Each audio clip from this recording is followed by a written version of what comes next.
நீங்கள் பர்சனலாக ஏதாவது ஒர்க் பண்ணுறீங்களா, படிக்கிறீங்களா? நான் வந்து பிபிஏ படிச்சிருக்கேன். நான் வந்து டான்ஸராக இருக்கேன். ஆடல் பாடல் நிகழ்ச்சி இருக்குது, அதில் டான்ஸராக இருக்கேன். டான்ஸர் ஓனராகவே இருக்கேன்.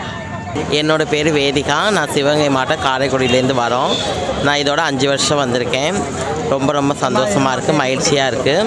இங்கே எங்களுக்கு என்னென்னா எல்லாமே கூத்தாண்டவர் எங்களுக்கு எங்கள் ஆசை எல்லாமே நிறைவேற்றி வச்சிருவார். அந்த கடைசி 2 நாள் தான் எங்களோட முக்கியமான ஃபங்க்ஷன். இங்கே எங்களுக்கு என்ன ஒரு குறைன்னா வந்து டிராஃபிக் ரொம்ப இருக்குது, ப்ரொடெக்ஷன் சரியாக கொடுக்க மாட்டேங்கிறாங்க. இப்போ கூட வண்டியில் வரும்போது போலீஸ்காரங்களே கொஞ்சம் அடாவடியாக தான் இருக்கிறாங்க. அந்த நிலைமை கொஞ்சம் மாறணும். பாத்ரூம் வசதி இதெல்லாம் பண்ணி கொடுக்கணும். நிறைய இடங்களில் வந்து சம உரிமை இல்லை, ஆண்கள் பெண்கள் அப்படி 3 அந்த மாதிரி தான் கொஞ்சம் பார்க்குறாங்க. அதெல்லாம் கொஞ்சம் மாறணும். அதுதான் எங்களோட வேண்டுகோள்.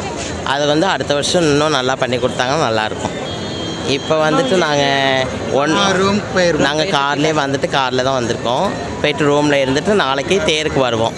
தேர் முடிச்சுட்டு கிளம்பிடுவோம். தேருக்கு வந்துட்டு சூடம் கொளுத்தி சாமி எங்கள் வேண்டுதல் நிறைவேற்றிட்டு அதிகாரத்துக்கு போயிட்டு எல்லா மக்களும் நல்லா இருக்கணும், மாறி மழை பெய்யணும் இதுக்கு நாங்கள் வேண்டிக்கிறோம்.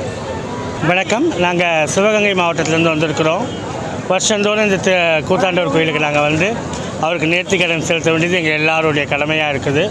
காரணம் அவர் எங்களுடைய கணவராக இருக்கிறதுனால அவருக்காக இங்கே தாலி கட்டி அவருக்காக மறுநாள் நாங்கள் தாலி எடுத்து எங்களுடைய மன குமுறல்களை இங்கே அவர்கிட்ட தெரிவிச்சுட்டு போவோம். இந்த காரணம் என்னென்னா, இவர்கிட்ட வேண்டிக்கிட்டது ஒன்றும் பழிக்காமல் போனதில்லை. இது வரைக்கும் அவரை தேடி வந்தவங்க நிறைய பேர், வாய்ப்பு பெற்றவங்க நிறைய பேர். இது எங்களுடைய திருநங்கை மக்கள். நாங்கள் எல்லோரும் சிவகங்கையிலேருந்து வந்திருக்கிறோம். நன்றிம்மா.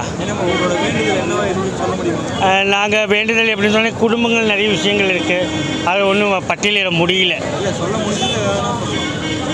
நாங்கள் நிறைய நல்ல வீடு கட்டணும்னு நினச்சோம். எங்கள் எல்லாருக்கும் அரசு மூலியமாக ஒரு வீடு கிடச்சிது. சமுதாயத்தில் உயர்ந்து நிற்கணும்னு நினச்சோம். எங்களுக்கு வாழ்வாதாரத்துக்கு அரசாங்கமே சுய தொழில் செய்ய எங்களுக்கு வேலைவாய்ப்பு ஏற்படுத்தி கொடுத்துருக்குறாங்க. இன்றைக்கி நாங்கள் சந்தோஷமாக இருக்கிறோம். எங்கள் சந்தோஷத்தை வெளிப்படுத்த எங்கள் ஐயாவுக்கு நன்றி செலுத்த நாங்கள் இங்கே எல்லோரும் வந்திருக்கிறோம்.